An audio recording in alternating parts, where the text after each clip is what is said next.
The Central Bank of Nigeria has confirmed that new measures will be taken to stabilize the naira against the dollar. The acting governor of the CBN said that President Tinubu was worried about the consistent fall of the naira against the dollar, hence efforts would be made to curb the situation.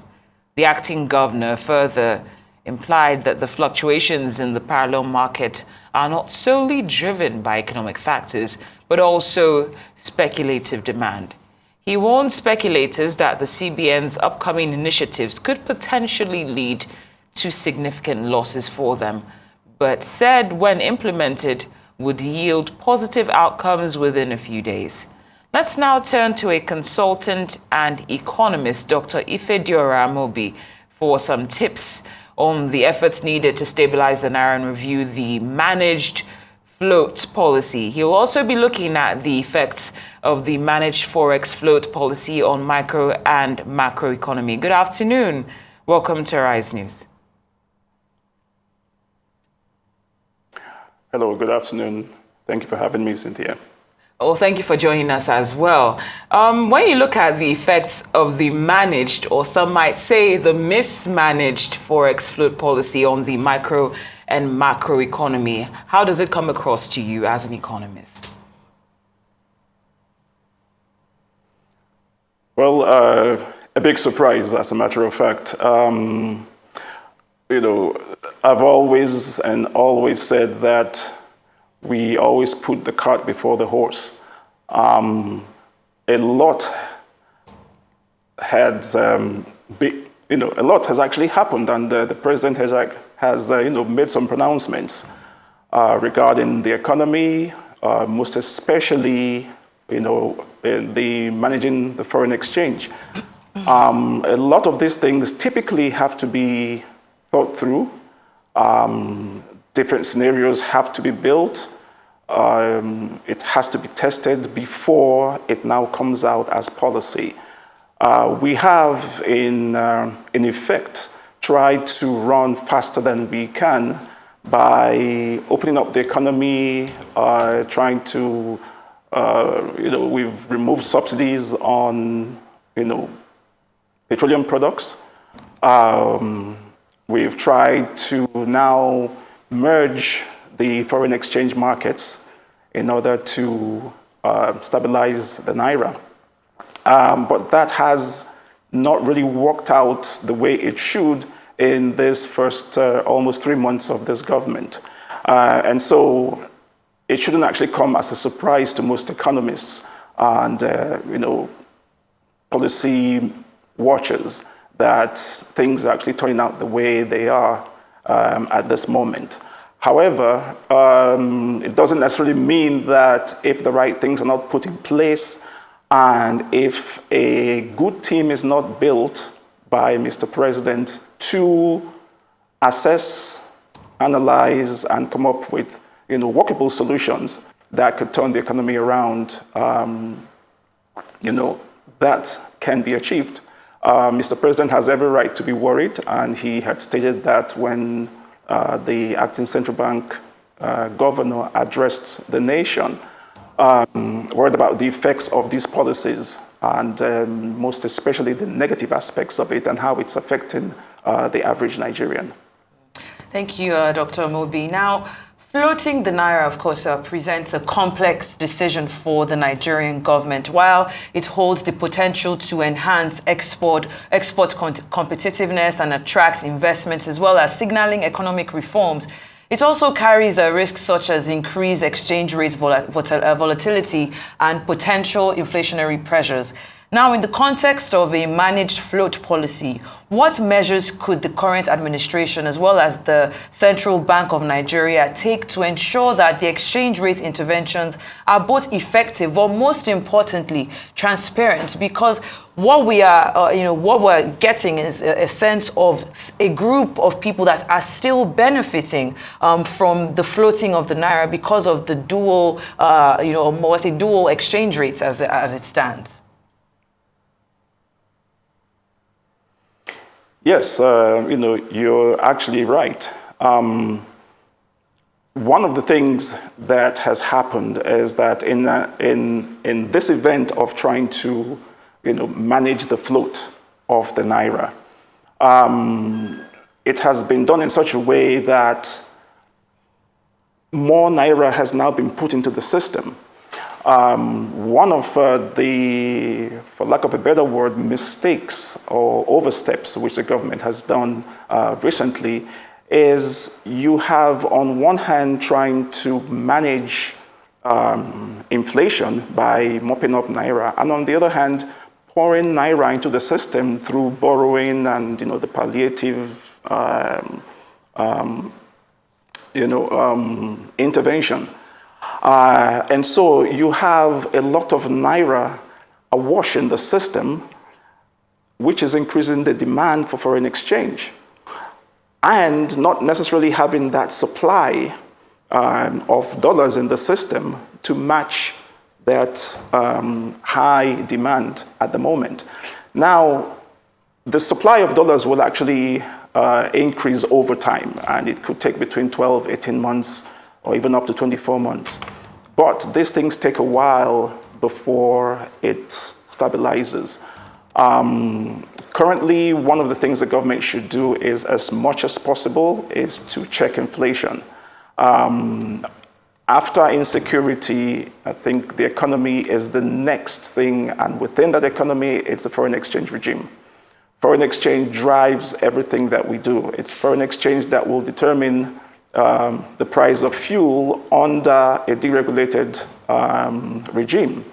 And so if, for instance, petroleum prices is 600 naira today, and the foreign exchange goes from 900 to 1,000 naira, price of petrol is going to go up, which is going to affect everything else, transport prices, food market prices, etc.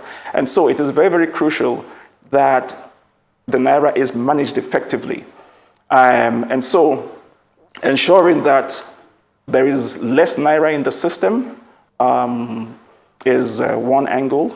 And on the flip side is to also try and attract the much needed dollars back into the system. It's going to be an uphill battle.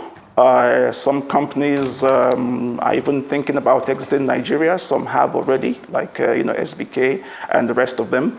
But we need to do some things within our own environment to ensure that we not only improve our business environment and make it more competitive in Nigeria, but to, and this will reattract foreign interests and bring the dollars back into the country.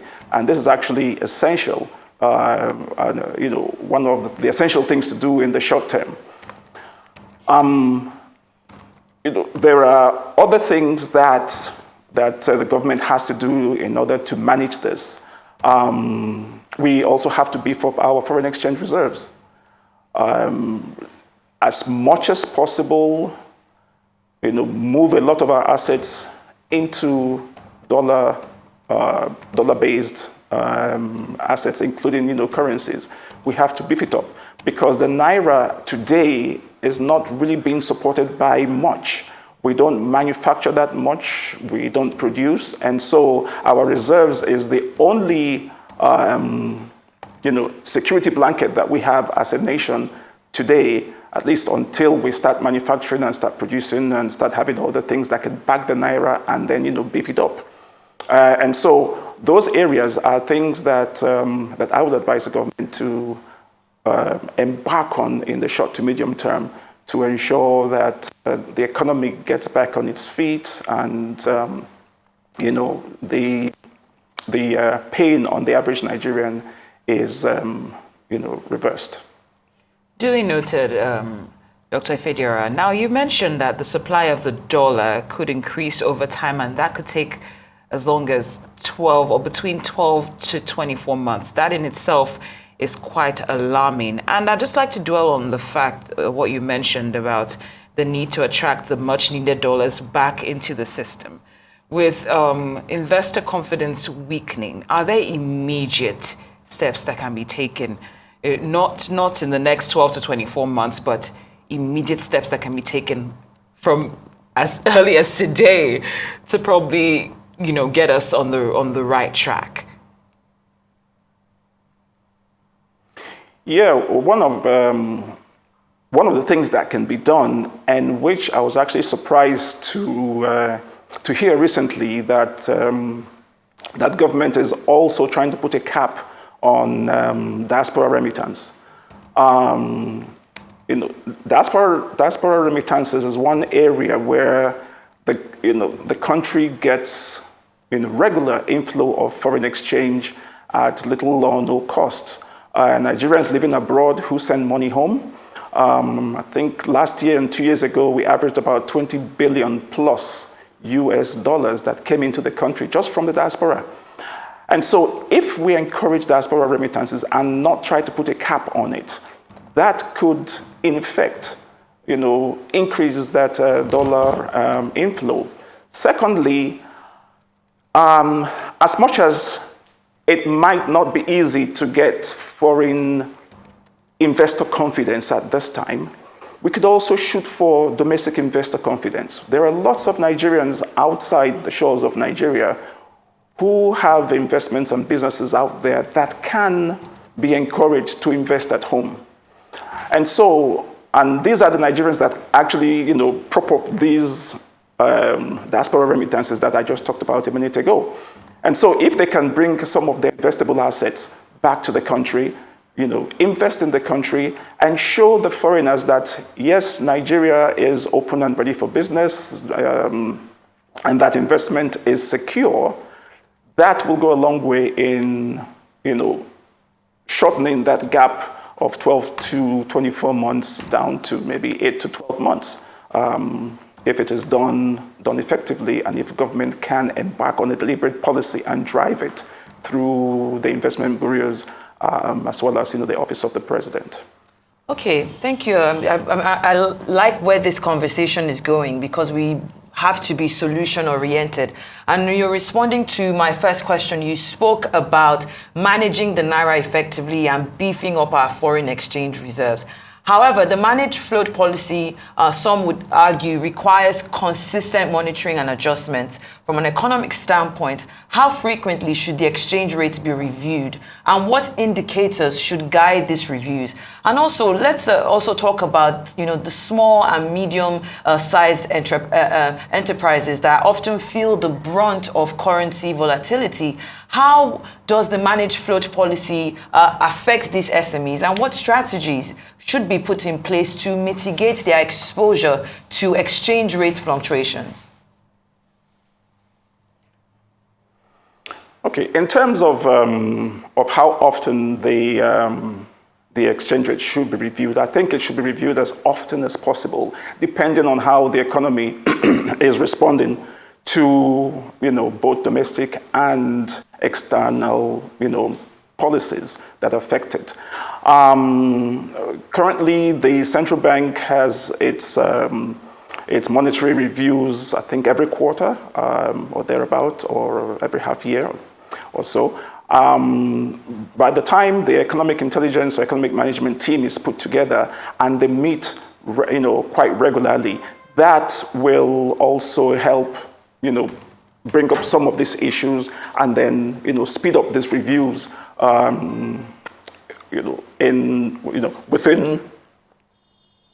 within that space. Now, on the SMEs, yes, the SMEs are actually one of the biggest culprits of this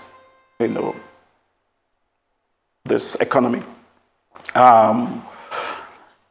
Everything from high interest rates, which is also a result of the high or the low naira value, affects them. When interest rates go up, they cannot borrow effectively to grow and expand. They need funding. They need funds. And so policies that will check interest rates, policies that will also ensure that the process that they go through and the procedures to even get loans are made, as easy as possible for them. The average SME, and one of the reasons why they don't borrow, most especially, outside places like Lagos, for instance, is that the paperwork, the documentation, the requirements sometimes is too stringent for them. If some of those can be relaxed, that will also encourage them to even borrow, even at high rates, because now you have high interest rates, and then you have, high documentation requirements.